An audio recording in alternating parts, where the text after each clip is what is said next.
las ciencias básicas. ¿Sí? Por eso. Bueno, entonces no olvidarse, ¿ya? No pase lo del año pasado. Esto también es otra cosa que pregunté. Las capas. Y acá también, tan fácil, pero mucha gente falló. No mucho, ¿no? Algunos fallaron. Nadie debía fallar. Cero fallas en esta parte. El tubo digestivo es pues, un tubo, ¿no es cierto? Como su nombre lo dice, tiene capas. ¿Sí? Esto de las capas en el tubo digestivo es tan importante que, por ejemplo, los tumores, para definir su avance, no medimos el tamaño de los tumores. ¿Sí? Ustedes saben lo que es el TNM. TNM es un sistema de clasificación de los tumores, de todos los tumores del cuerpo. Y los tumores del aparato digestivo, todos los tumores del aparato digestivo no miden el tamaño para definir su avance, sino miden la profundidad de la invasión. Puede ser un tumor muy grande que solo afecta a la mucosa y será un cáncer temprano. O puede ser un tumor muy pequeño que penetra toda la pared y aparece en la serosa y será un cáncer muy avanzado. ¿Ya? Y esto hablando de pronóstico de los pacientes. Entonces es súper importante esta estructura, entender las capas. Ya. A ver. Doctora. Usted. ¿Dónde está la submucosa? Párese, marcha. No tenga miedo. Bueno, Bien. Párese ahí. Usted ha hecho histología, citología, fisiopatología, fisiología, todo el curso, ¿no es cierto? Ese es el tubo digestivo. ¿Dónde está la submucosa?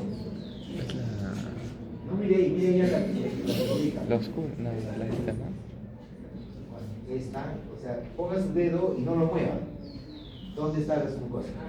¿No cierro los ojos?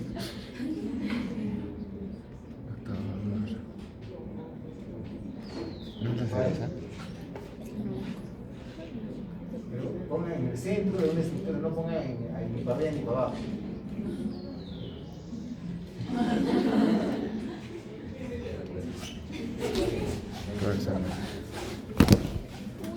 ¿Qué es esto de aquí? No, la muscular. Capa muscular. ¿Cuál?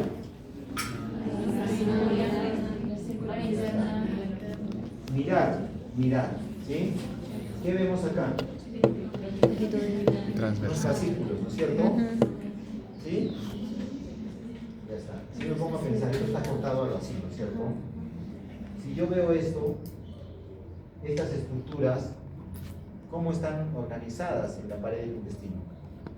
Miren cómo está.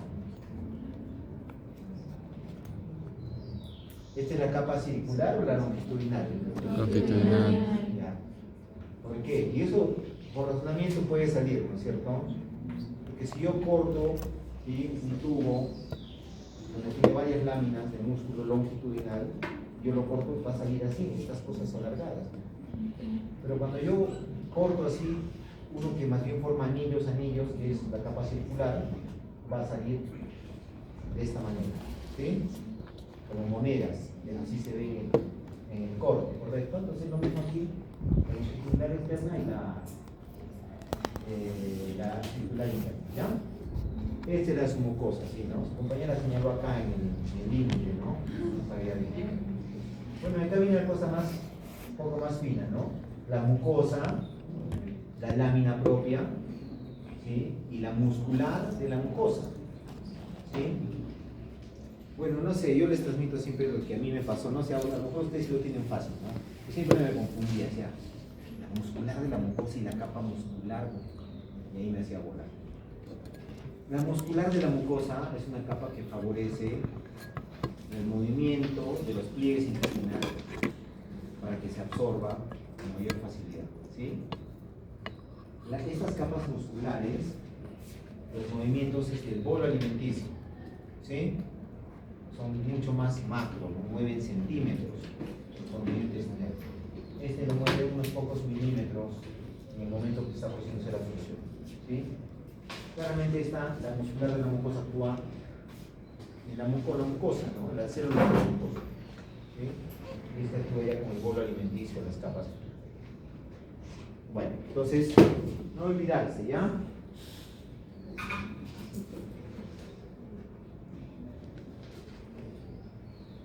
Incluso la cosa es tan interesante, por ejemplo, que yo les podría decir, hagan un esquema, sin mirar ningún libro, ¿no? Del tubo digestivo. Y tienen que hacerlo considerando todas estas estructuras, ¿no? Dibujar los pliegues, dibujar los grosores adecuados, ¿correcto? ¿Sí?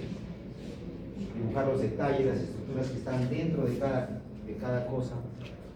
¿Sí? Porque no todo viene en MSQ.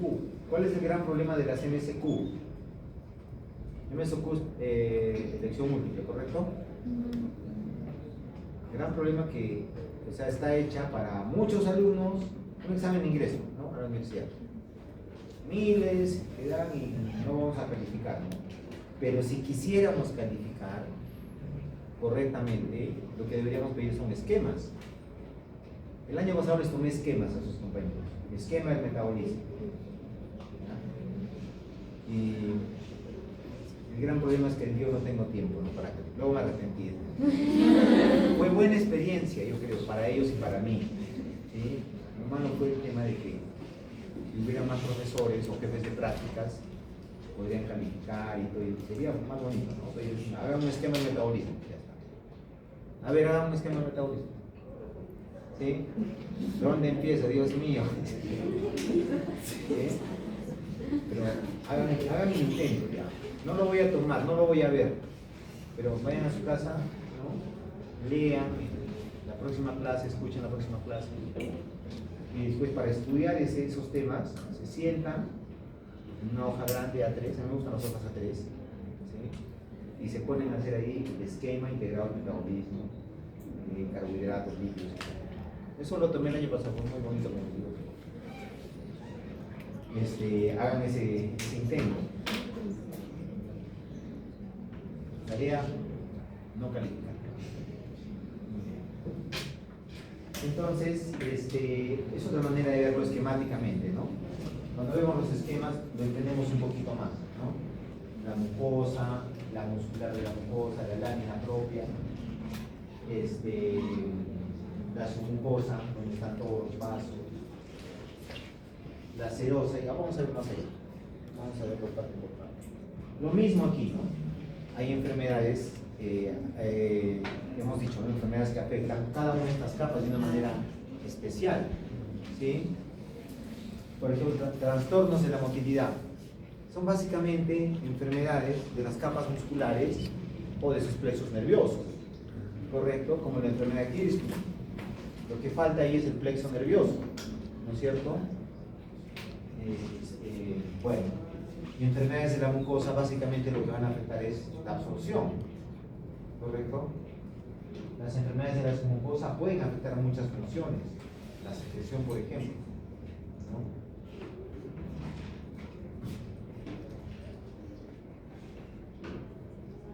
Muy bien, ya hemos hablado de la mucosa, ¿sí?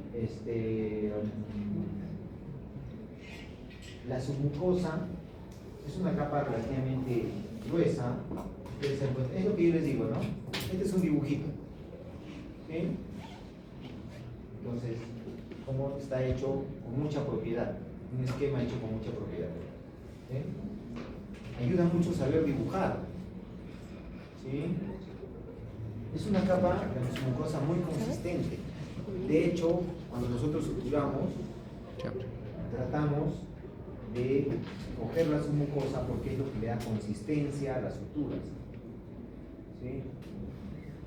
Yo cojo la serosa muy poquito o la capa muscular no, pero si cojo punto completo, un punto completo que atraviesa toda la pared es el punto que llega a la submucosa, ¿ya? Y es el que une realmente y el que nos da la consistencia en las anastomosis, en las uniones. Por fuera de las mucosas del plexo nervioso submucoso de Meissner, ¿ya? Este suplexo, ya vamos a ver después, que tiene que ver mucho con la función de secreción, no con la función de movilidad. El que tiene que ver con la movilidad del intestino es el plexo mientérico de oro. Entonces nosotros vemos acá, el aparato digestivo es un órgano que se mueve. Y todo lo que se mueve en nuestro cuerpo tiene mucha inervación. Tiene un sistema nervioso potente. ¿Sí? Los músculos de nuestro cuerpo. Pocas cosas se mueven en nuestro cuerpo, ¿verdad? Los músculos, el corazón, el intestino. Los pulmones se mueven de una manera pasiva. ¿Quién se mueve? ¿Se mueven los pulmones? No, ¿no es cierto? Se mueve el diafragma. Y él es el que hace que se expandan los pulmones. ¿No? En realidad no se mueve. El hígado no se mueve, los riñones no se mueven. ¿Correcto?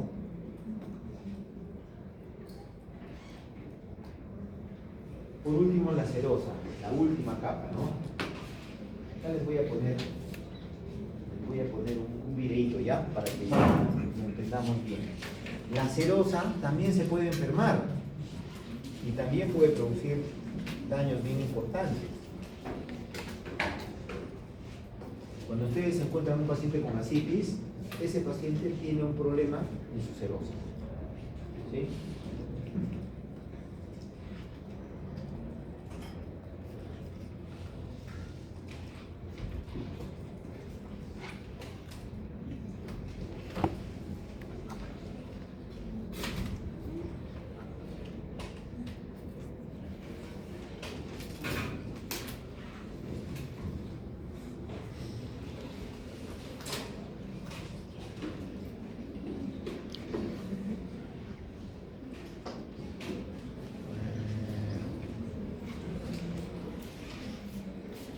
Aquí vemos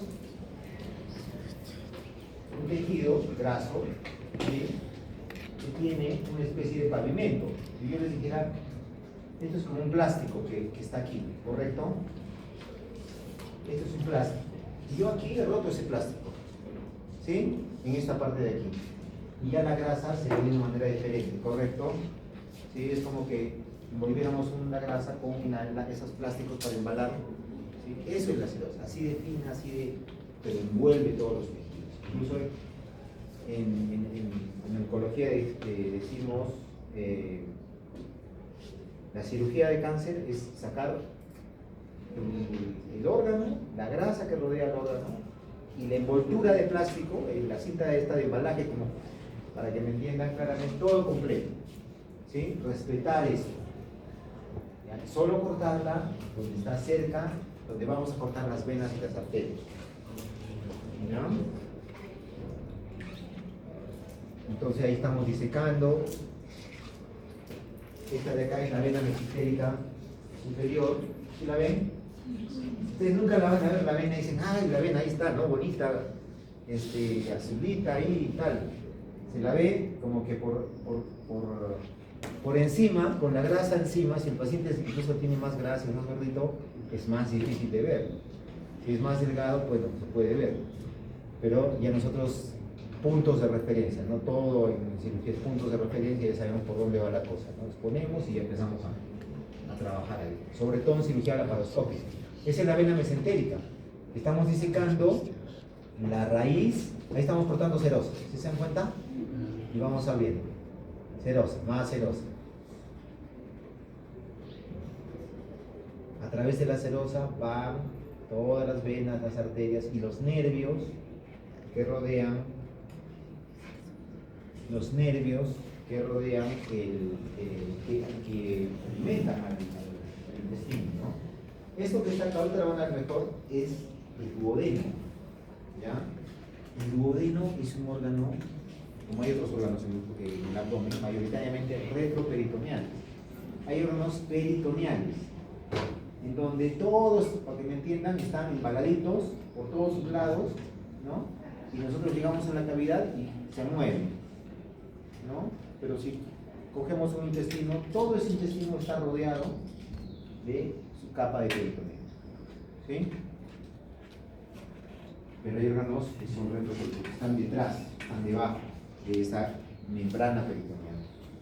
Y eso que ven al fondo es el duodeno, que es mayoritariamente el retroperitoneal. Y nosotros seguimos avanzando ahí, separando. El colon derecho, por ejemplo, una parte es peritoneal, que es lo que está cogiendo la pinza, y la otra parte es retroperitoneal, ¿correcto?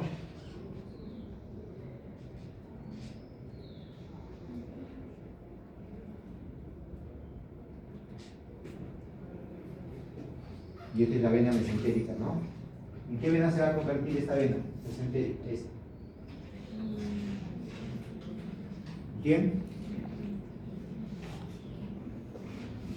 ¿Qué vena va a ser? Esta vena mesentérica superior.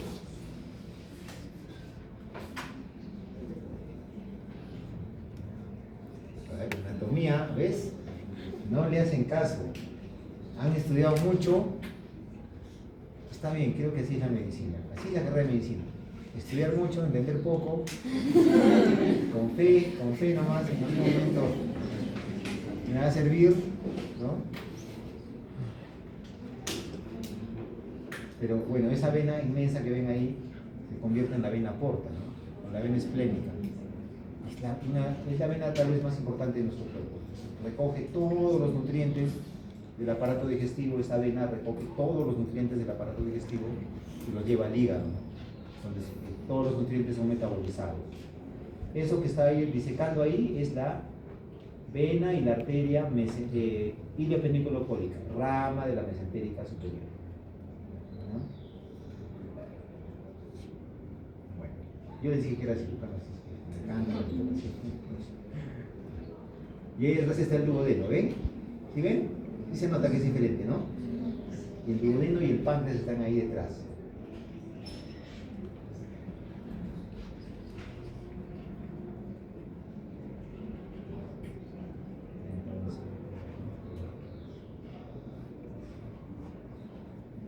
Ahí está.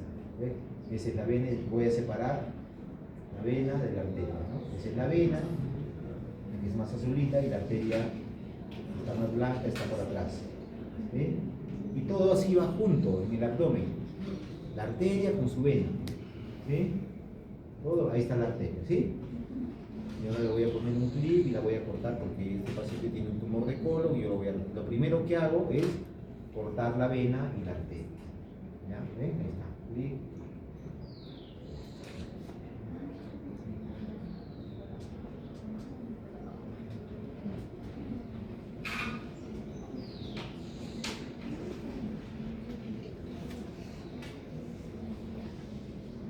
Esto es lo mismo, ¿no? Pero en esquema, ¿sí? Se abre el peritoneo, ¿sí? Este es el esquema de lo que acabamos de ver ahorita. Los vasos iliopendiculocólicos, ¿sí? La rama derecha de la cólica media, y ahí detrás está el duodeno. Es lo mismo que han visto ahorita, pero ya no aprendemos. Volvamos a lo nuestro.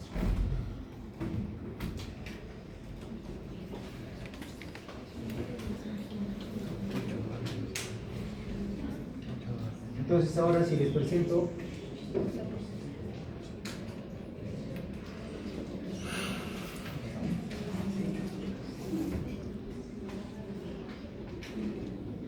allá.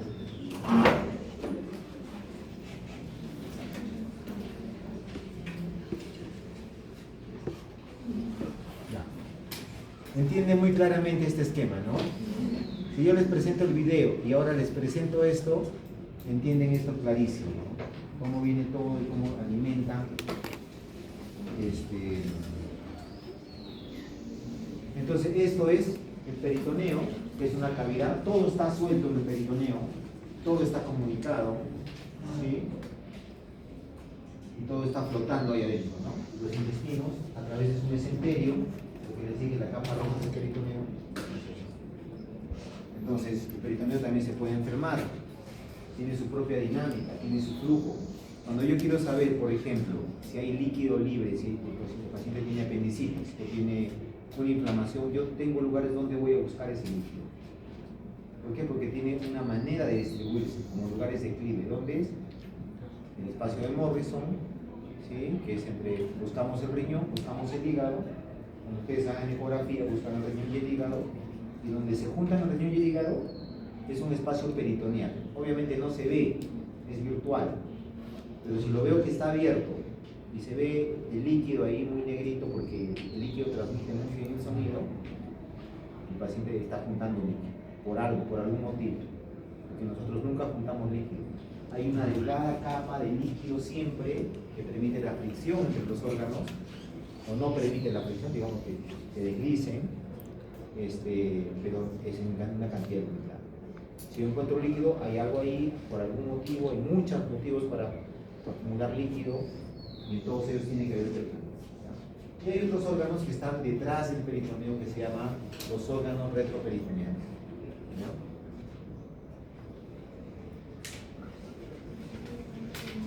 La circulación es plásmica, ¿sí? Entonces, el intestino, el aparato digestivo y todos sus órganos se irrigan por 3 ramas de la aorta, que derivan de 3 estructuras vasculares embrionarias, ¿no? El intestino anterior, el intestino medio y el intestino posterior. Cada una tiene su propia arteria. Entonces, el intestino anterior, que son todos los órganos de la parte superior, es irrigado por el tronco celíaco. El tronco celíaco tiene 3 ramas. Y es muy fácil saber cuáles son, sin acordarse nada. ¿Qué órganos están en la parte alta del abdomen? Estómago, páncreas. El vaso, el páncreas y el estómago. Entonces se nombran 3 ramas del tronco celíaco: la rama esplénica, la rama hepática y la rama gástrica. ¿Sí? Luego viene el intestino medio, y el intestino medio irriga todo el intestino delgado y parte del colon derecho. ¿Se acuerdan lo que habíamos visto en el video, no? Esa era una rama de la mesentérica superior que irrigaba el colon derecho y el colon derecho. Y el intestino posterior es irrigado por la mesentérica inferior. El colon transverso y el colon izquierdo es irrigado por la mesentérica inferior. ¿Ya? Ahora, también puede ocurrir el páncreas, por ejemplo, que es como que está en el medio de estos 2 territorios y es irrigado tanto por la parte de arriba como por la parte de abajo, por unas anastomosis. ¿Ya? Entonces, hay enfermedades también que afectan la irrigación del intestino. ¿Sí? Por ejemplo, cuando hay una isquemia intestinal, ¿no? Un paciente que dice: doctor, muy viejito, ¿no? Cada vez que como, me duele. ¿Sí? Es como una angina intestinal, ¿correcto? Entonces, el ejercicio, tu corazón se empieza a trabajar más y tus arterias están con las justas y te duele. Estos pacientes cada vez que comen les duele. Es una angina intestinal por una estenosis, una falta de flujo sanguíneo, sobre todo en esta arteria. ¿Ya? La mesentérica superior. Todos los infartos, las isquemias intestinales son por esta es la más sensible a ese tipo de problemas. Los cirujanos siempre nos hacemos esta pregunta: ¿y qué pasa si corto acá? ¿No? Todo lo de arriba se muere. La respuesta es no, porque también estos territorios se comparten, tienen como unas comunicaciones. Por ejemplo, ¿dónde se encuentra el tronco celíaco con la mesentérica? En el páncreas. El páncreas tiene 2 arcadas, una anterior y una posterior, que van a la arteria gastroduodenal. Entonces, si yo corto el tronco celíaco, ¿sí?, la sangre empieza a venir de aquí de la mesentérica y se va al hígado, y el hígado puede seguir. ¿Sí? El único que no puede ocurrir eso es si yo corto la mesentérica superior. Si yo corto la mesentérica superior, todo el intestino delgado se muere. Ahora, también tiene un drenaje, como hemos visto, ¿no?, que va paralelo de irrigación arterial. Todos estos vasos del intestino desembocan en el sistema porta, en la vena porta. ¿Dónde hay otro sistema porta en nuestro cuerpo? ¿Dónde?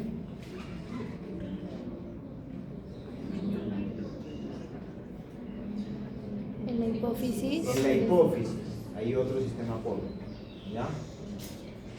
Entonces aquí también puede haber enfermedades, ¿correcto? Puede haber hipertensión portal, ¿sí? Cuando aumenta la presión. Y estas venas también buscan comunicaciones, ¿sí? La obstrucción al flujo sanguíneo puede ser antes del hígado, en el hígado o después del hígado, ¿correcto? Bueno, un poco para decirles que el aparato digestivo es muy complejo, hay muchas enfermedades que lo pueden afectar, ¿no? Por ejemplo, una trombosis de la vena porta, una trombosis de la arteria mesentérica, ¿qué genera? Una isquemia. ¿Y la isquemia? ¿Qué provoca la isquemia? Necrosis. ¿Qué provoca la necrosis?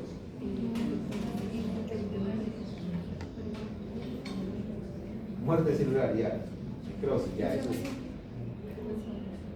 se perfora el intestino, ¿sí? Hace peritonitis y el paciente se muere. Generalmente es masiva, ¿ya? Muy bien. ¿Qué provoca una trombosis en la vena porta?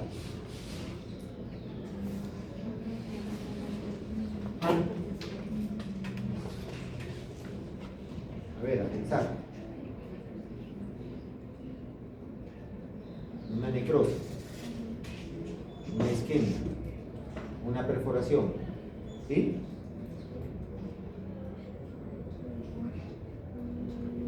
¿Qué pasa si yo agarro su vena femoral y la ligo? ¿Qué les pasa?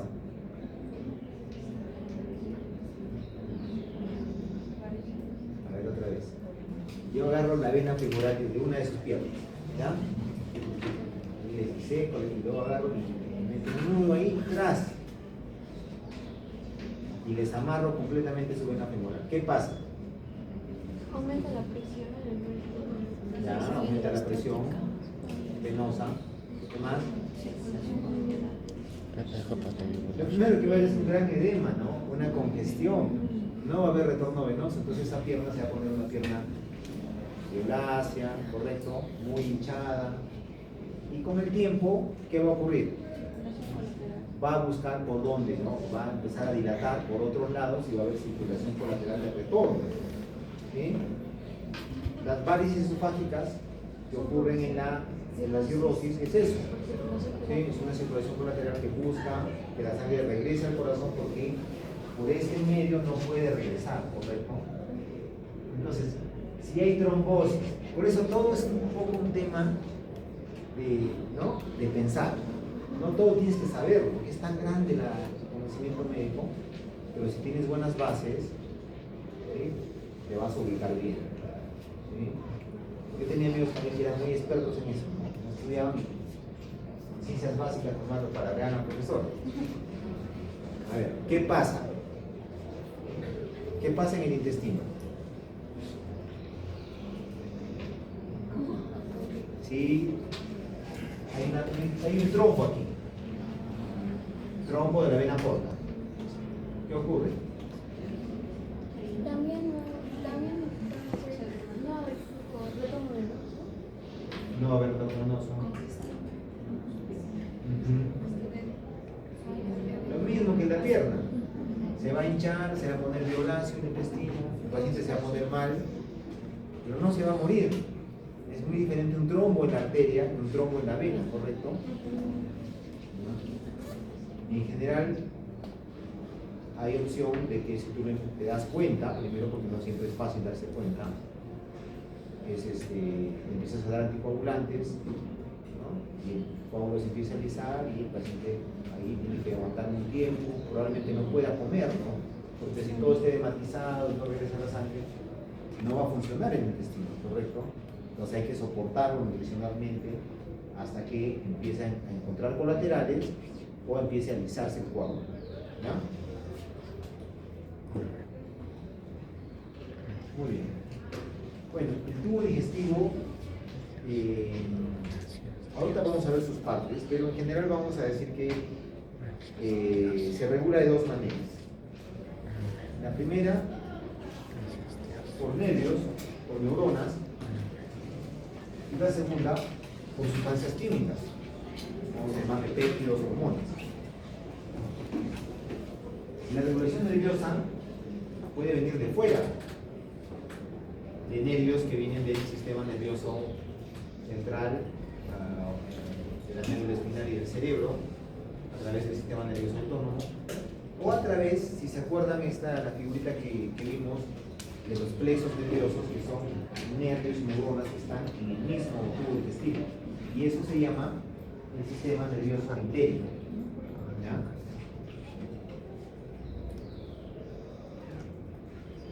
Generalmente tanto la parte química como la parte neuronal trabajan juntos. Muy bien. La inervación parasimpática y la inervación simpática. ¿Sí? El sistema nervioso autónomo gobierna muchas de las funciones del aparato digestivo. Esta inervación viene desde el cerebro. Parasimpático en celeste, simpático en rojo. Solo hay celeste aquí arriba, a través del nervio vago. ¿Sí? El nervio vago baja aquí al lado del esófago, ¿sí? Pasa el tórax, llega al abdomen y se distribuye en el estómago y luego en todo el aparato intestinal delgado. ¿Sí? Acá está. Y el sistema simpático en la columna tóraco-lumbar, ¿no? Hacen sinapsis aquí en los ganglios, unos ganglios muy importantes, neuronas intermedias, el tronco ciliaco, con los ganglios ciliacos, el ganglio mesentérico superior y el ganglio mesentérico inferior. Tienen funciones diferentes. Por ejemplo, ¿qué le hace el simpático al tubo digestivo?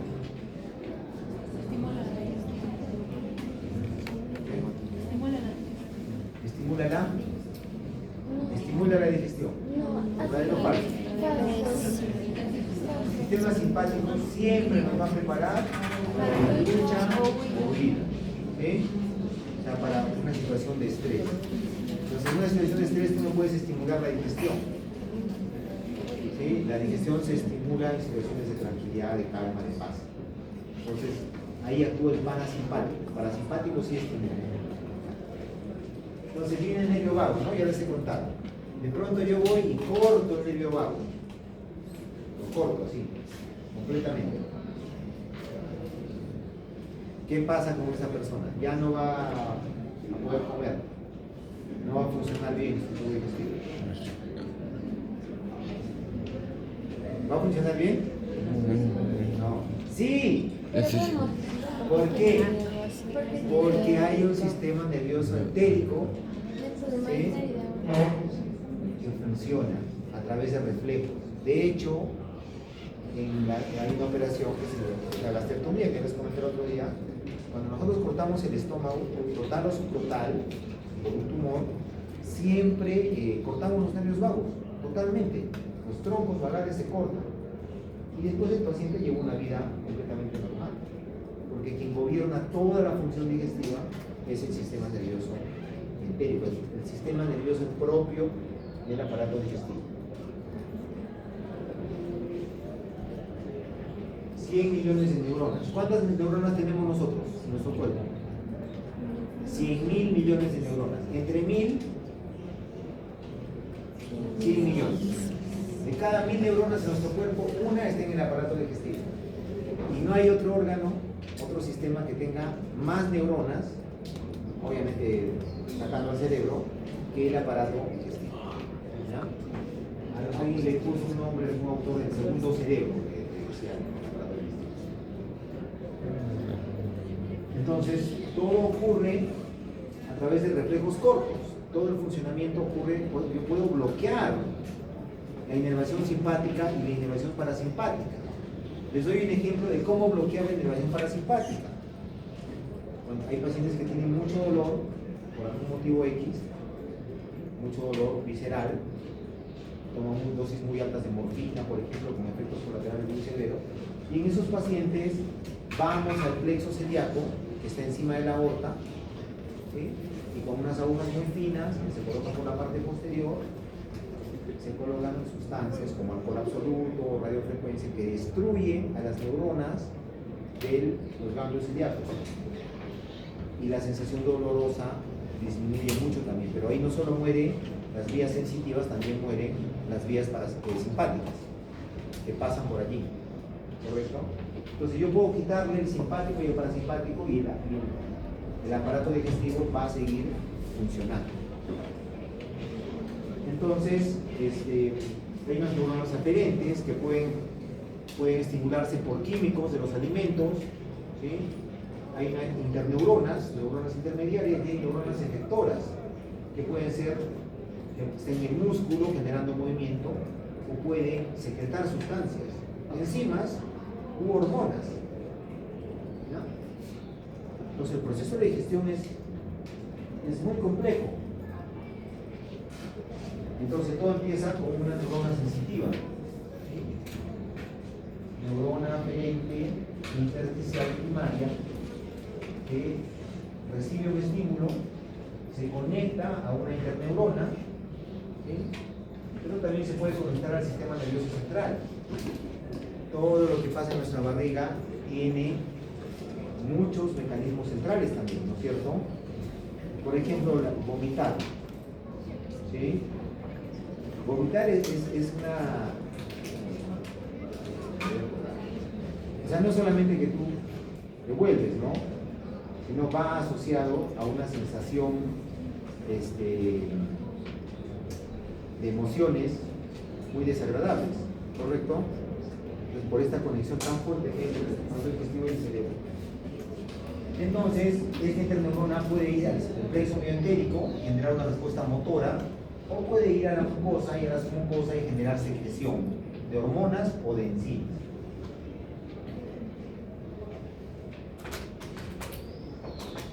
Vamos a repasar ahora un poco parte por parte y ir entendiendo algunas enfermedades también, ¿ya? Bueno, la digestión empieza en la boca, evidentemente. Y lo que hay en la boca, siendo la primera parte y aparentemente la menos importante, es también muy importante, ¿no? Yo me puedo encontrar acá muchas enfermedades que tienen un manejo nutricional complejo. Por ejemplo, un paciente que no tiene dientes. Alimentar a un paciente que no tiene dientes es una cosa compleja, difícil, ¿sí? Solo puede tomar fórmula o todo tiene que ser licuado, ¿correcto? Paladar hendido, ¿sí? ¿Cómo alimentas a un niño en el paladar hendido y que todo lo que toma, la leche que se toma, se le va a la nariz? ¿Sí? U otras cosas más difíciles, ¿no? El paladar hendido puede ser pequeño o puede ser muy grande, una deformidad muy grande. Bueno, la lengua, ¿no?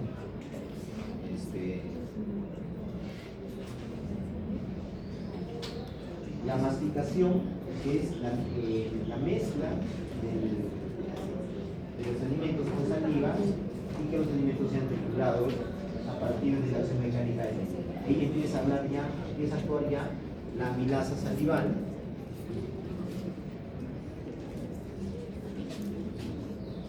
Acá también empieza una cosa importante. ¿Cuánta saliva producimos por día? De 1 y 2 litros. En situaciones basales, cuando no estamos comiendo o no estamos pensando en la comida, porque solo pensar en la comida, otro reflejo complejo, te hace salivar, ¿correcto?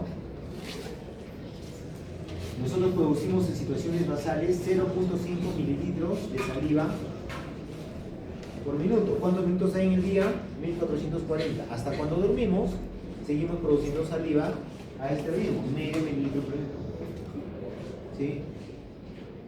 Si no comiéramos, no fuéramos estimulados de ninguna manera, produciríamos 700 mililitros de saliva por día. El parasimpático aumenta la tasa de secreción, la parte líquida de la saliva. La saliva tiene una parte de proteínas que le da viscosidad, ¿sí? Entonces, si se estimula mi parasimpático, yo voy a secretar más saliva, se me va a hacer agüita la boca, ¿no? Como dice la frase. Y si se estimula el simpático, se va a secretar menos líquido y se va a secretar más proteínas. Por eso se me seca la boca o se me pone ligosa, ¿no? Se me pegan me pegan los labios. Y eso ocurre en situaciones cuando me asusto, o cuando me pasa algo, ¿no? Cuando se activa el simpático.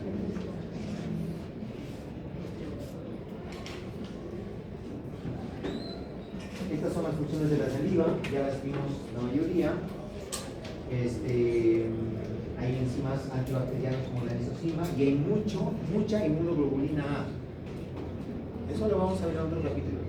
En todo el tubo digestivo, en todas las mucosas, hay inmunoglobulina A. Eso forma parte del sistema de la barrera del tubo digestivo. Nosotros inclusive podemos absorber algunas sustancias por la mucosa sublingual, medicamentos, por ejemplo, como la vitamina B, el captopril, el disorbide, el alprazolam, todo eso se absorbe por vía sublingual y evita el metabolismo hepático o metabolismo de primer paso, porque esto no va al sistema porta. Todo lo que va al sistema porta va al hígado y ahí se metaboliza, ¿sí? Pero si yo logro que algo se absorbe en la mucosa oral, no va a ir directo a la circulación general. Hay algunas cosas que llegan al hígado, algunos medicamentos, y se degradan. Y no, su efecto es menor que cuando van directamente a la circulación general. La faringe. La faringe tiene tres partes. La que está detrás de la nariz se llama nasofaringe. La que está detrás de la boca, orofaringe, y la que está por debajo el borde del epiglotis se llama hipofaringe o laringofaringe. Es un tubo mixto, ¿no? Funciona para pasar aire y para pasar también alimento. Pero tiene un mecanismo complejo. Miren cómo es la deglución. Esto verdecito es el bolo alimenticio, ¿correcto? Acá viene la fase voluntaria, consciente de la deglución. Lo único consciente es que tú vas a empujar el bolo hacia tu paladar duro, con tu lengua. Y luego se produce, todo lo que viene después es automático, ya no lo puedes evitar. ¿Sí? Solo esa parte es voluntaria. ¿Qué ocurre después? Viene el bolo aquí, ¿sí? El paladar blando se pega hacia la pared posterior de la faringe y cierra todo el espacio que lleva hacia la nasofaringe y a las fosas nasales. Por eso cuando comemos no se nos sale nada por la nariz, ¿correcto? Salvo ciertas ocasiones cuando nos atoramos y todo eso se pierde, ¿no? Pero normalmente no ocurre eso. Así como se cierra este espacio para proteger esa área, también se cierra la vía aérea, ¿sí? Entonces ocurre que los músculos de la faringe, del cuello, elevan todo el complejo, la laringe, todo se eleva y se cierra el epiglotis. Entonces cuando ustedes degluten, la laringe también se eleva, ¿sí? Porque es la manera que se cierra el epiglotis. Y después recién se abre el esfínter esofágico superior y el bolo ya llega al esófago. ¿Sí? Ya está. ¿Cuándo falla esto? ¿Qué enfermedades pueden producirnos aquí?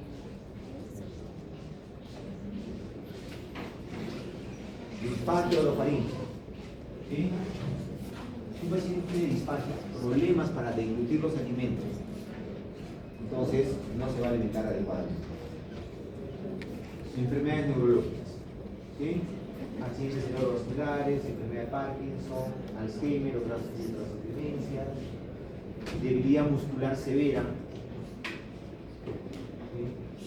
¿Alguna vez ha pasado que, por ejemplo, cuando comemos carne, nos tenemos que esforzar, ¿no? Para pasarla, ¿no? Sobre todo cuando es una vaca vieja, la carne es bien dura. ¿O no? Ya. Cuesta esfuerzo. Hay ciertas comidas que es rico comer, pero nos cuesta comer, ¿sí? Porque es muy seca la comida. La pechuga de pollo a mí no me gusta porque es muy seca, más me gusta la tierra. Pasa más fácil. Por eso la consistencia de los alimentos es importante, eso saben los nutricionistas. Y le recomiendan eso a los pacientes, cambie la consistencia, ¿no? Agregue algo que le haga a la comida que tenga más agua para que pase mejor. Vamos a ver un video ya.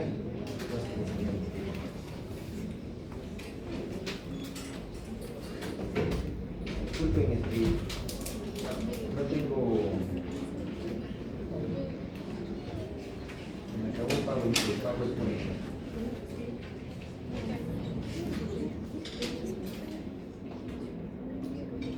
This is the voluntary part of swallowing. The food is moistened with saliva and chewed. Food bolus is formed, and the tongue pushes it to the back of the throat, the pharynx. This process is under neural control of several areas of cerebral cortex, including the motor cortex. Pharyngeal phase starts with stimulation of tactile receptors in the oropharynx by the food bolus. The swallow reflex is initiated and is under involuntary neuromuscular control. The following actions are taken to ensure the passage of food or drink into the esophagus. The tongue blocks the oral cavity to prevent going back to the mouth. The soft palate blocks entry to the nasal cavity.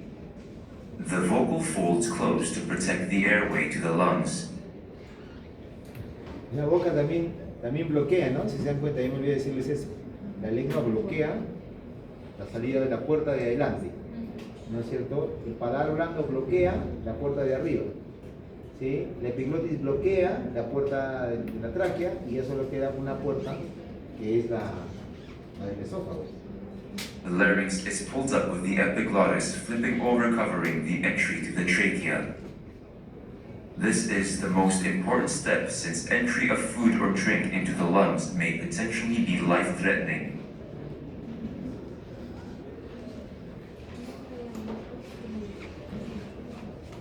Esta es una radiografía con contraste, ¿sí? Este es el bolo, ¿sí?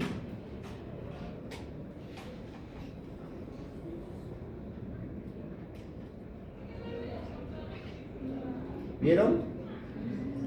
¿Vieron o no vieron? Si no entendieron, tienen que decir. Ya, pase, doctora. Pase. Ya, explíquenos el video. Cuando usted quiere que yo pare, yo paro. Sí, vamos pasando y el video y usted nos va diciendo qué está pasando, ¿ya? Me agarro con esa mesa. En esta el bolo de parte normal que se cierra Otra vez, lo voy a pasar. y acá se vuelve a abrir. Pero mucho cuando está por pasar el bolo se cierra. Cierra el epiglote, ¿no es cierto? Y pasa todo eso. Muy rápido, ¿vieron? ¿Sí? Ahora explícanos lo que pasa al otro lado.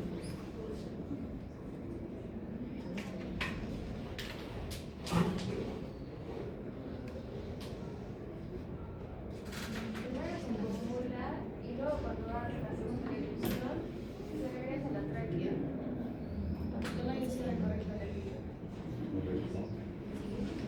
Ya, muchas gracias. Sí está entrando a la vía aérea, ¿no? Aquí, si se dan cuenta, la laringe no sube, ¿sí? No sube, el epiglotis no se puede cerrar. Y no sube porque los músculos que inervan ese movimiento no funcionan. Probablemente es un tema neurológico, ¿sí? En ACV, bueno, muchas enfermedades neurodegenerativas pueden producir problemas, ¿sí? ¿Qué hacemos con este señor? Cada vez, otra pregunta. En estos pacientes, ¿sí? En este señor de acá, ¿sí? ¿Le doy sólidos? ¿Le doy líquidos? Sólidos, ¿sí? No, ¿qué es más fácil de deglutir? ¿Un sólido o un líquido? Todos dicen, un líquido. Para uno que está sano, sí. Pero si algo falla en tu mecanismo de deglución y no se va a cerrar esos espacios que deben cerrarse, el líquido es mucho más fácil que se vaya donde no debe irse. ¿Sí? Pero es una cosa severa, ¿no? Bueno, a este paciente le podríamos dar sólidos, ¿sí? Y hay técnicas que les enseñan y tal, y hay un movimiento. Por eso hacen los fisioterapeutas. Fisioterapia de la deglución cuando hay problemas neurológicos. ¿Ya? Ya. ¿Qué más podemos hacer con este paciente? Que es muy severo, ¿no? casi cada cosa que come se le baja un poquito al pulmón. Le da neumonías. Le da neumonías a cada rato. ¿Qué hacemos con él? ¿Ah?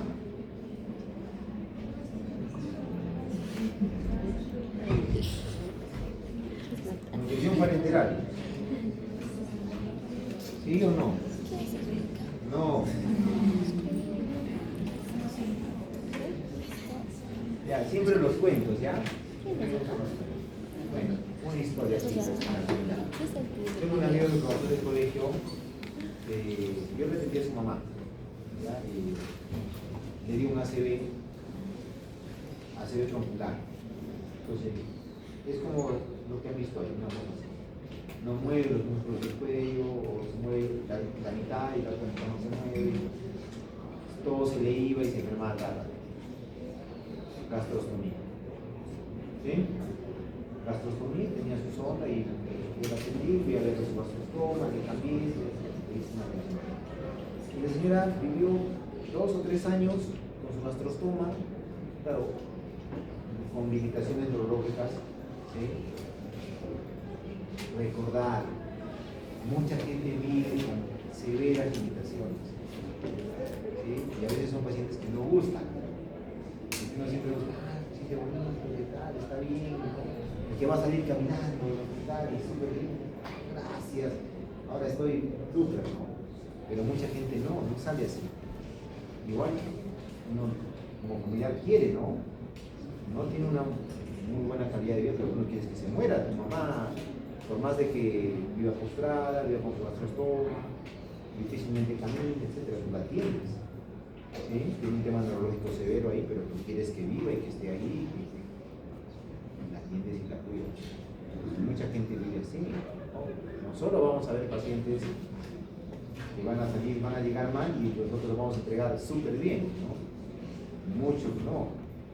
Yo tengo un amigo con el que me peleé, uno me miró, me arrojó, creo que todos vamos a pelear. Él es paliativista. Es paliativista. O sea, trata pacientes paliativos, ¿no? En la última fase de su vida se ha especializado en eso, tiene todo un equipo de gente y se dedica a eso. Un poco para que vean todo lo que las especialidades que hay, ¿no? Y le va muy bien porque hay muchos de esos pacientes.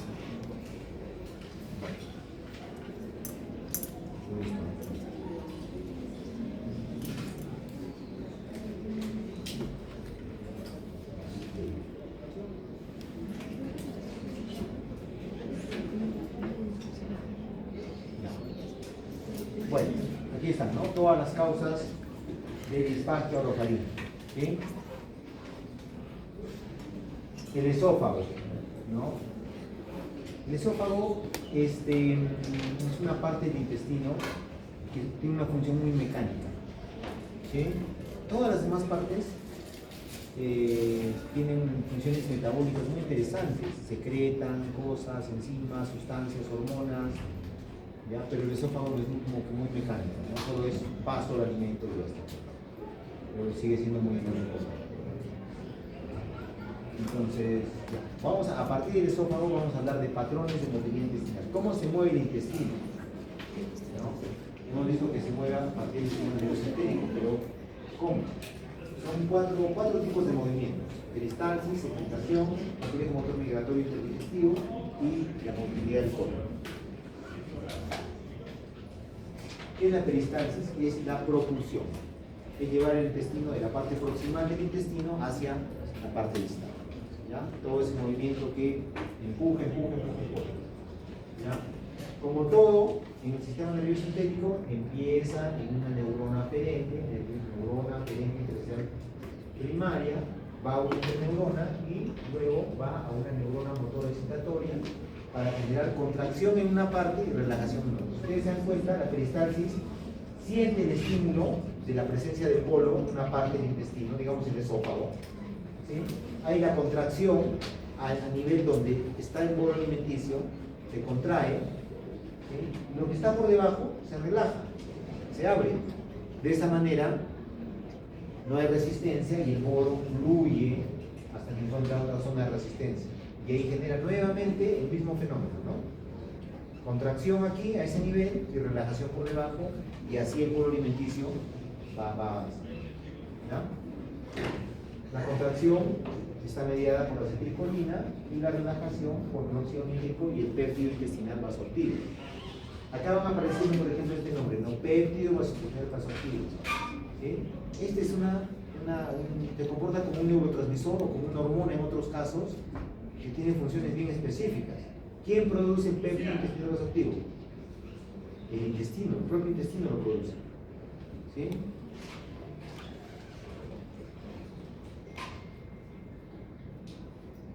Ya, esto es lo mismo. Ya. La segmentación no es propulsiva. Solo ocurre en el estómago y en el intestino delgado. ¿Ya? Lo que busca aquí es un movimiento de mezcla. ¿Sí? Entonces, para mezclar, ¿no es cierto? Yo hago lo que hace ¿cómo se llama? El bartender, ¿no? Entonces mueve acá, ¿no? ¿Ya? Empuja, se contrae el contenido en el estómago, choca contra el píloro, que está cerrado, regresa, luego en otra parte se vuelve a contraer, choca contra el píloro, regresa y así va mezclando los alimentos, ¿no? Lo mismo ocurre en el intestino delgado, ¿no? Se contrae acá y se encuentran al medio y se va mezclando. ¿Ya? Eso favorece la digestión y la digestión. Esos son los movimientos de segmentación. El complejo motor migratorio ocurre entre la digestión, sin alimento, es como una especie de limpieza, un movimiento de muy baja intensidad, que disminuye el crecimiento bacteriano. Los nutrientes llaman bacterias, ¿sí? Todo lo que es nutriente es caldo de cultivo para las bacterias. El estómago es el órgano más musculoso del aparato digestivo, es el que tiene el tejido, la capa muscular más potente y poderosa. ¿Ya? ¿Cuál es la función primaria más importante del estómago? Ser un almacén. Su propiedad más importante es que se puede distender mucho, ¿sí? Y eso es un mecanismo evolutivo de sobrevivencia. Lo mismo, ¿sí? Estamos en el estrecho de Bering, acabamos de cazar un mamut, y el próximo mamut lo vamos a cazar en 10 días. Y en los siguientes 10 días solo vamos a tomar agua, ¿sí? Entonces vamos a comer harto, para que nos dure, ¿sí? Entonces, ¿dónde vamos a comer? ¿Dónde vamos a guardar? En nuestro estómago. Todas las especies animales superiores tienen esa capacidad de comer mucho y guardar mucho, y el estómago sirve para eso. ¿Ya?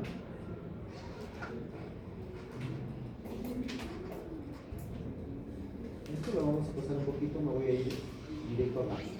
El intestino delgado.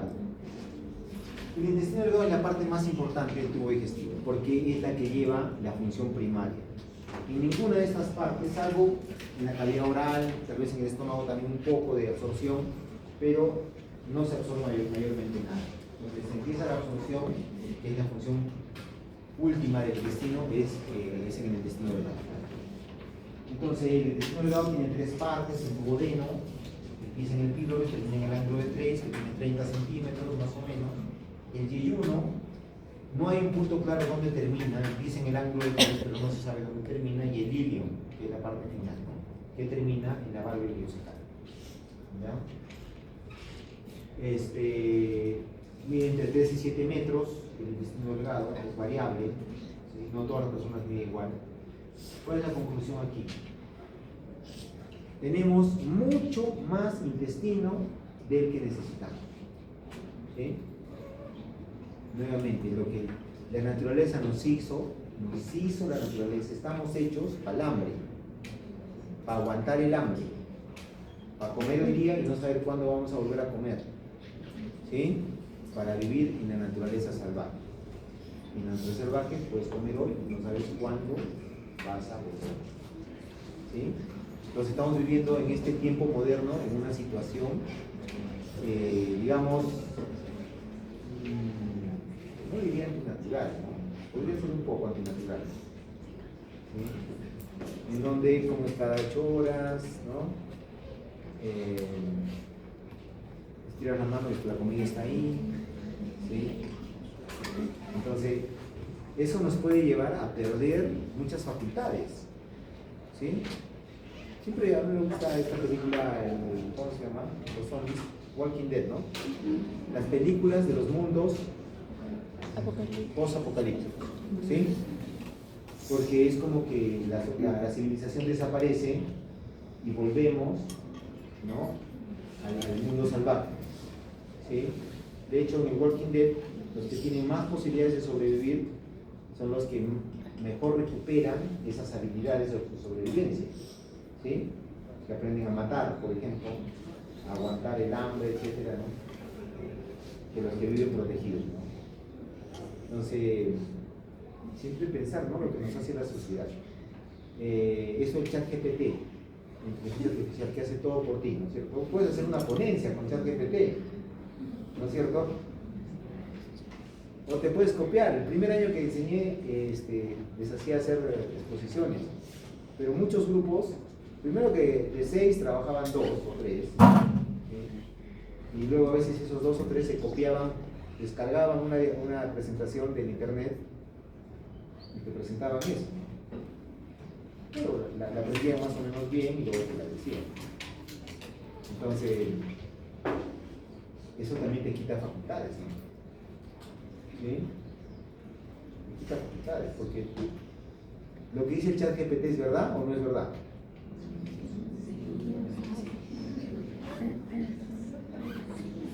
¿Sí? ¿Sí o no? Entonces, ¿por qué todo el ChatGPT? Sí es verdad seguramente, pero no es toda la verdad. Sí, la verdad es muy grande, ¿no es cierto? Es muy grande, tiene muchas aristas. Y puede ser que ciertas cosas de la verdad sean mentiras. ¿Sí? Pero si nosotros simplificamos todo y todo ChatGPT y todo, nos olvidamos, ¿no? De esa búsqueda. Mucho cuidado con eso. Mucho cuidado. Desconfío del ChatGPT. El intestino delgado tiene una superficie de absorción de 200 metros cuadrados. Imagínense, 10 por 20 es 200.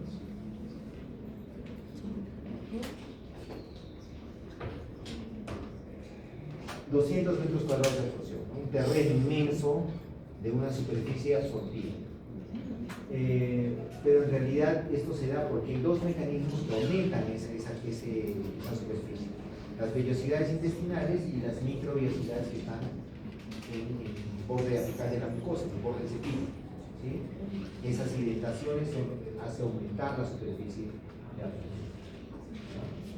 Otra, en el intestino delgado gestiona muchísimo líquido. ¿Cuánto decíamos que de saliva? 1 litro. De jugo gástrico, otro litro. De bilis, medio litro. De jugo pancreático, otro litro. De jugo intestinal, muchos litros. Total, 10 litros. Todos los días por nuestro intestino pasan 10 litros. Entonces, y casi todo se absorbe. ¿Cuánto llega al colon, a la válvula ileocecal? 1.5 litros. ¿Y cuánto llega a las heces? 100 mililitros a 200 mililitros. Todo se absorbe, pero fluye muchísimo. De hecho, cuando nosotros vemos pacientes con, por ejemplo, con ileostomía, ¿sí?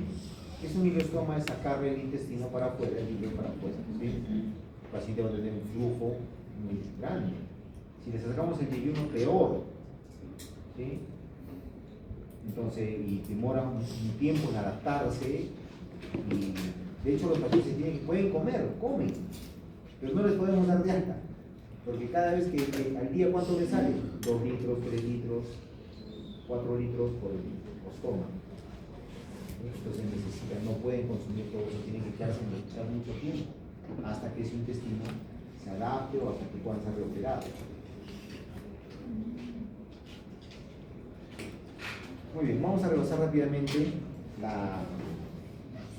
los procesos digestivos de los macronutrientes. La digestión de los lípidos es un proceso muy eficiente. El 95% de los lípidos se absorben. ¿Sí? La capacidad máxima de absorción es aproximadamente 500 gramos por día. 500 gramos por día nos dan ¿cuántas calorías? 500 gramos de lípido que comemos. ¿Cuántas calorías nos dan? Cada gramo, Kilocalorías. 9 kilocalorías por 500 son 4.500 kilocalorías. ¿No? Todo empieza con la lipasa gástrica, ¿no? Esto ocurre en el estómago, pero esto solo digiere el 10% de los lípidos. La gran mayoría de los lípidos se digieren a partir de la lipasa pancreática en el intestino delgado. Sin embargo, cuando el intestino no funciona bien, falla, o es muy corto, ¿no? O no hay páncreas, o hay muy poco páncreas, la lipasa gástrica se vuelve un mecanismo muy importante. Y ya ese 10% se vuelve mucho más. ¿Qué les quiero decir con esto? Que el tubo digestivo, dice, pero ¿para qué hay lipasa en el estómago si hay lipasa en el páncreas? También hay lipasa en el intestino. ¿Sí? De alguna manera los procesos se van repitiendo para sumar eficiencia. Entonces, si por A o B falla en algún sitio, los otros sistemas, los otros órganos compensan, ¿sí? Y la digestión ocurre, ¿sí? Entonces, acordarse de esto, el intestino se adapta, se adapta. Pues muchas enfermedades pueden empezar con daños severos en la función intestinal y terminan con una persona adaptada que tiene una vida normal. ¿Ya? Cuando hagamos intestino corto lo vamos a tratar de pasar. Entonces la lipasa gástrica funciona en medio ácido. Cuando pasa el duodeno a un medio alcalino o con un pH neutro, perdón, se degrada. ¿Cuál es el producto final? Los ácidos grasos de cadena larga, cadena media y cadena corta, y los monoglicéridos, ¿no? El páncreas secreta las enzimas más importantes en la digestión de los lípidos, que son la fosfolipasa A2 y otra, la lipasa pancreática también. Las gotas de grasa son emulsificadas, ya saben, conocen ese proceso por las sales biliares que hacen que las gotas de grasa se vuelvan bolitas muy pequeñitas, que se llaman micelas, ¿no? Que permiten que las lipasas puedan actuar. Y acá están las lipasas. La lipasa se une a la colipasa, hidroliza los triglicéridos en ácidos grasos más monoglicéridos. ¿Sí? Todos los productos de la selección de las grasas entran por transporte activo al enterocito. Y en el enterocito, los ácidos grasos, el colesterol, los fosfolípidos, todos los lípidos complejos se juntan a proteínas, se unen a proteínas y forman los kilomicrones. Y luego pasan al sistema linfático. Y de esa manera pueden llegar al hígado. ¿Sí? Los lípidos complejos no pueden llegar al hígado en la sangre porque son insolubles. Los únicos que pueden llegar libremente a través de la sangre son los ácidos grasos de cadena corta.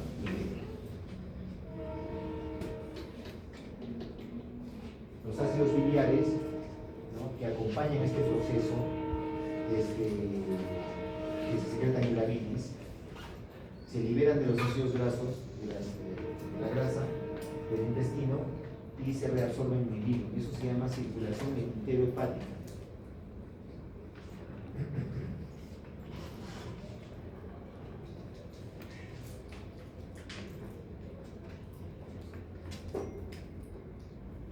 Ya lo dije.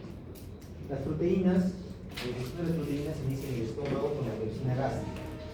La pepsina gástrica se secreta como pepsinógeno 1 y 2, ¿ya? Y estos se activan en el medio ácido y se inactivan con un pH neutro.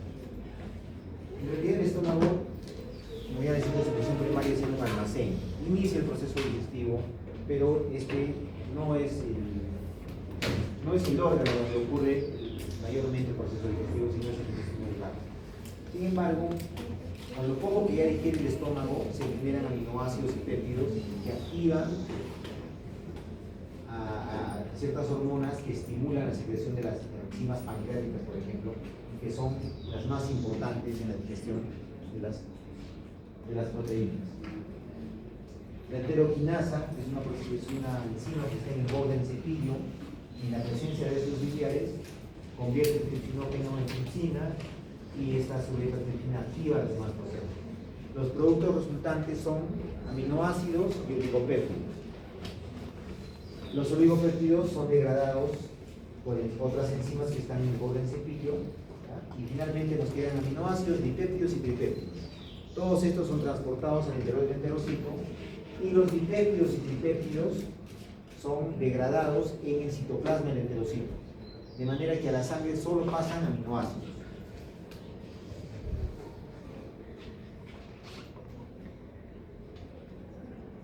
La digestión de los carbohidratos. Los carbohidratos se empiezan a digerir, sabemos que son polímeros, se empiezan a digerir por la amilasa salival y después por la amilasa pancreática. Y resulta aquí glucosa, maltosa, maltodextrosa y dextrina. Finalmente, estos productos son a su vez hidrolizados en el borde del cepillo, de manera que al enterocito solo pueden entrar monosacáridos, ¿sí? Glucosa, fructosa y la lactosa. La glucosa entra al enterocito unida al sodio por un cotransporte activo a través de esta proteína SGLT1 que está en el enterocito en el borde luminal. La glucosa entra dos moléculas de sodio, una molécula de glucosa y 260 moléculas de agua en ese proceso. Esto es la base para lo que alguien llamó uno de los mayores inventos del siglo, que son las sales de rehidratación oral, ¿sí? Dar azúcar y sal, ¿sí? Y líquido para rehidratar, porque es el mejor mecanismo para absorber agua, ¿sí? Después la glucosa sale hacia la sangre por unos transportadores específicos que son los GLUT, que los vamos a ver en la próxima clase. Entonces la malabsorción puede ocurrir en la luz del intestino, y lo que está fallando ahí es la digestión enzimática, y esto le podemos llamar mala digestión, porque lo que falla es el proceso digestivo enzimático. Si hay una falla en la mucosa, lo que está fallando es la absorción, ¿sí? Pero también puede fallar el transporte desde los nutrientes desde el enterocito hacia la sangre o hacia la linfa, ¿sí? Pero en general todos estos procesos donde no se asimilan los nutrientes adecuadamente se llaman los síndromes malabsortivos. Vamos a ver un poquito el colon. El colon mide 1.5 metros, 6.5 centímetros de diámetro, recibe un litro y medio de líquido, entrega muy poco en las heces, como hemos visto. Este proceso es bien importante. Los carbohidratos que no se digieren, que son indigeribles, se fermentan en el colon, ¿ya? Y generan cuerpos cetónicos y ácidos grasos de cadena corta. Estos productos, los cuerpos cetónicos y los ácidos grasos de cadena corta, generados por la fermentación de carbohidratos no digeribles, lo que le llamamos la fibra, ¿sí? Son productos que pueden ser utilizados como sustratos energéticos. De hecho, el colon, las células de la mucosa colónica, funcionan mayoritariamente a partir de la energía que le aportan estas sustancias. Cuando una persona, entonces eso ocurre en lo normal, pero vamos a una situación clínica muy especial. Cuando una persona tiene muy poco intestino delgado, ¿sí? Este mecanismo de absorber ácidos grasos de cadena corta y cuerpos cetónicos se vuelve un mecanismo muy importante de absorber sustratos energéticos, ¿correcto? O sea, si falla el intestino porque es muy corto, es muy pequeño, el colon empieza a ser un órgano que absorbe nutrientes energéticos, ¿sí? O sea, nuevamente hay procesos adaptativos, ¿ya?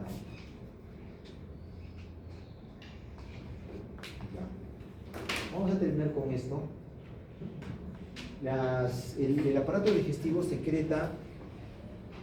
¿Qué hora es, chicos? 36. 36. Vale. Bueno, no tiene clase, ¿no? Ah, ¿Sí? ¿Qué hora? ¿Ah? Ahorita no es mentiroso, no voy a decir. Ya. 8 minutos, ¿ya? 7. Ya. El aparato digestivo tiene células que producen moco, tiene células que producen ácido, ¿sí? Pero también tiene células que producen hormonas, péptidos. ¿Sí? Estos péptidos pueden actuar como hormonas en función autocrina en la misma célula, paracrina en las células que están al lado, endocrina que viajan por la sangre y tienen efecto en órganos distantes, y neurocrina que pueden estimular terminaciones nerviosas. Vamos a ver algunas rápidamente. La gastrina. ¿Sí? La gastrina se produce en las células G que están en el ano. ¿Ya? Es el principal estímulo para la secreción de ácido. Se activa en presencia de proteínas, péptidos y aminoácidos.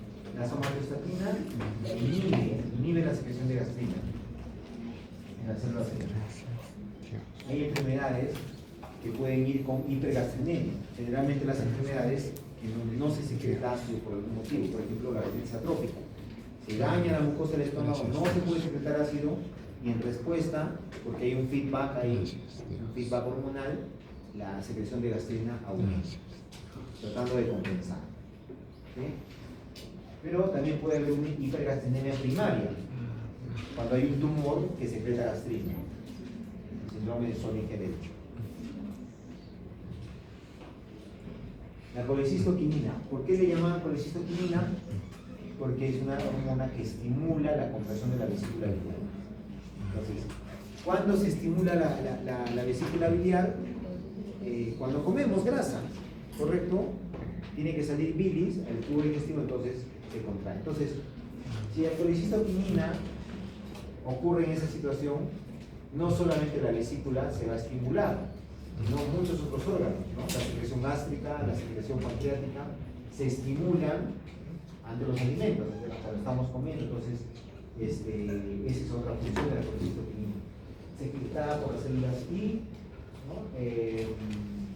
Según las receptores en la vesícula, en el páncreas, en el intestino y en el estómago.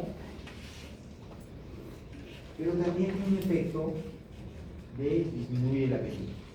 ¿Ya? Sin embargo, hasta ahora no se le ha encontrado un uso, algún análogo que pueda tener un uso comercial, ¿no? Un uso clínico. La secretina, producida en las células S, en el intestino delgado del duodeno específicamente, en las células de Lieberkühn, se estimula ante la presencia de ácido del duodeno. Entonces, si hay ácido del duodeno, las células S se activan y empiezan a secretar secretina, y la secretina va al páncreas y le dice secreta bicarbonato para neutralizar el ácido. Entonces neutraliza la secreción ácida del estómago. ¿No? ¿Quién estimula la secreción de secretina? El péptido intestinal vasoactivo. Entonces los tumores que secretan mucho este péptido intestinal vasoactivo, los lipomas, también llamados síndrome de Werner-Morrison, producen hipersecretinemia por este mecanismo.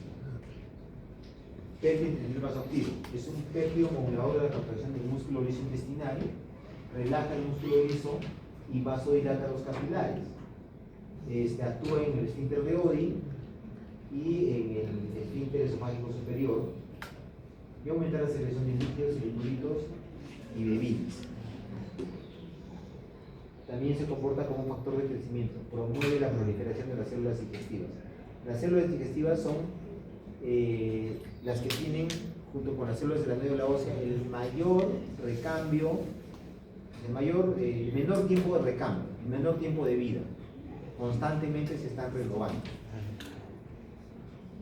El glucagón se produce en las células alfa del páncreas y la insulina se produce en las células beta.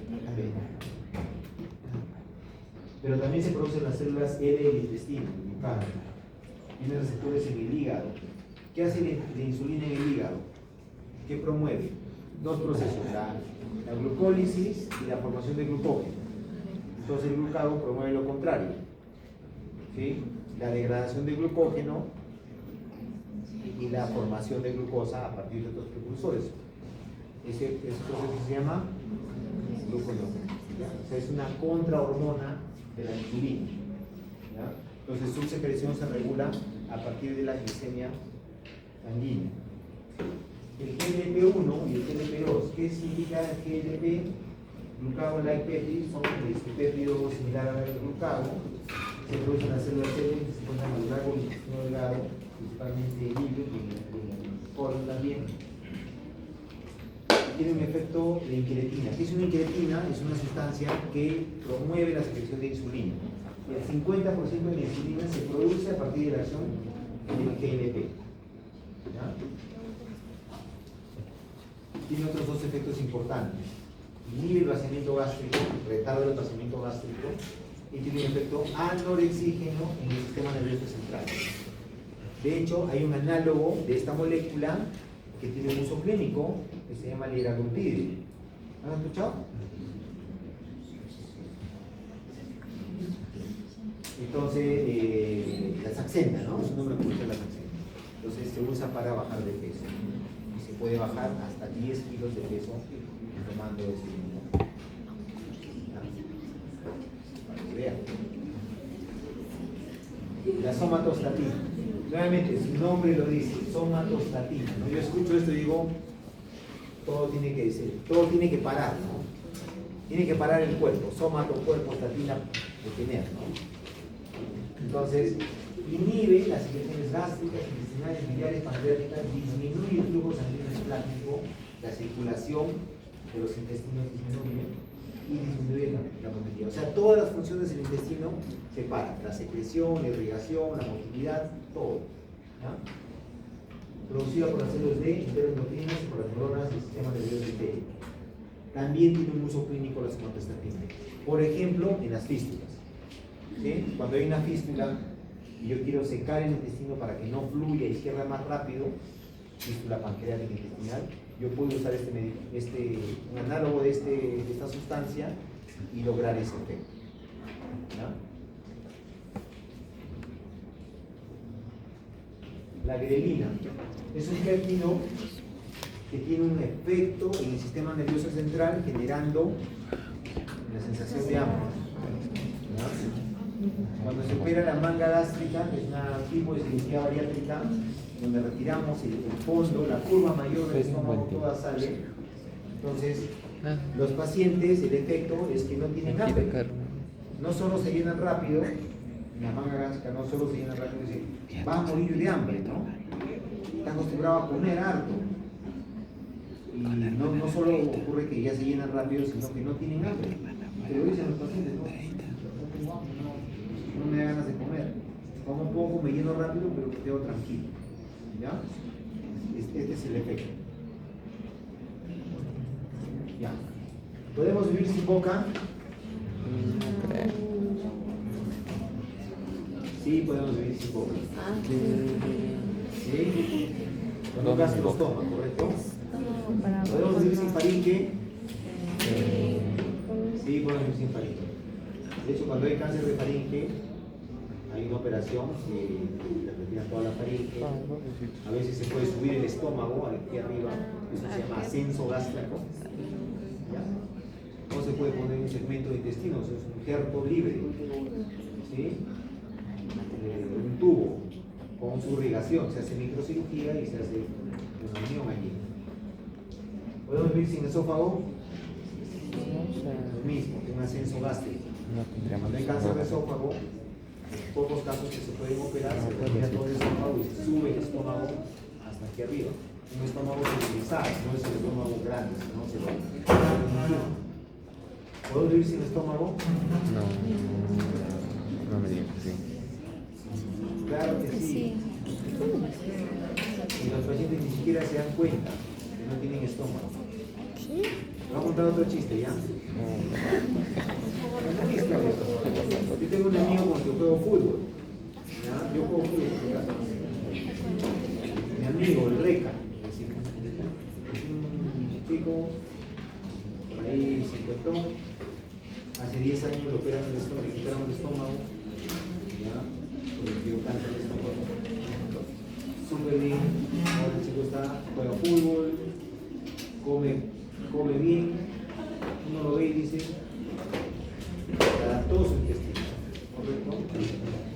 tratamiento del cáncer gástrico es la gastrectomía total, correcto, y muchos pacientes viviendo sin estómago, muchísimos, y tienen vidas normales, con buena calidad de vida en general. ¿Dolor de hígado? No se puede vivir sin hígado. Podemos retirar una parte grande del hígado, el 70% del hígado se puede retirar. Porque después va a compensar, el hígado va a crecer, tiene esa capacidad. ¿Sí? ¿Puedo vivir sin páncreas? Páncreas no. Sí, pero no. El páncreas tiene dos funciones, una función endocrina y una función exocrina. ¿Sí? Las dos se pueden reemplazar. Yo reemplazo la función exocrina del páncreas dándole enzimas pancreáticas al paciente. De hecho, si han escuchado ese medicamento frutenzima, son enzimas pancreáticas, en dosis bajas. Hay otros medicamentos, hay uno que se llama Creon, que tiene dosis muy altas, 10.000 unidades, 50.000 unidades, 100.000 unidades de enzimas pancreáticas. Entonces podemos vivir sin páncreas. Y la función endocrina se reemplaza dándole insulina. De hecho, la diabetes tipo 1 es un páncreas que no produce nada de insulina y que toda tiene que vivir de fuera. Sí se puede vivir sin páncreas. Modeno. Sí. Sí se puede vivir sin modeno. Sin yeyuno. Pero no puedes vivir sin todo el tubo digestivo. De hecho, sí puedes vivir. Si se quita todo el tubo digestivo, se puede vivir. Pero, ¿cómo tienes que vivir? Si no tienes el órgano que absorbe. Con nutrición parenteral de por vida. O esperar un trasplante de intestino delgado. Es el trasplante más complejo que hay. Es el que tiene la mayor tasa de rechazo. ¿Por qué? Porque el tubo digestivo es más complejo que el hígado, más que el páncreas, más que el riñón, más que el corazón. Trasplantar un intestino es más complejo que cualquier otro trasplante. ¿Sí? Por la multiplicidad de funciones que tiene el tubo digestivo. Bueno, sin colon se puede vivir, es muy fácil vivir. Finish. Muy bien. Todo esto cuando nosotros no podemos ingerir los alimentos en cantidad suficiente para satisfacer nuestras necesidades de energía y de nutrientes, eso se llama falla intestinal. Puede ser aguda, se encuentra ya, vamos a hacer otra clase de solo de falla intestinal, ya les voy a decir. ¿Ya? De hecho, nosotros en los hospitales vemos muchas fallas intestinales agudas y transitorias. El paciente no puede comer porque tiene alguna condición que le impide alimentarse normalmente de manera temporal. Pero también hay fallas intestinales crónicas o permanentes, y esas son bien complejas. ¿Ya? Bueno, chicos, nos vemos en la próxima.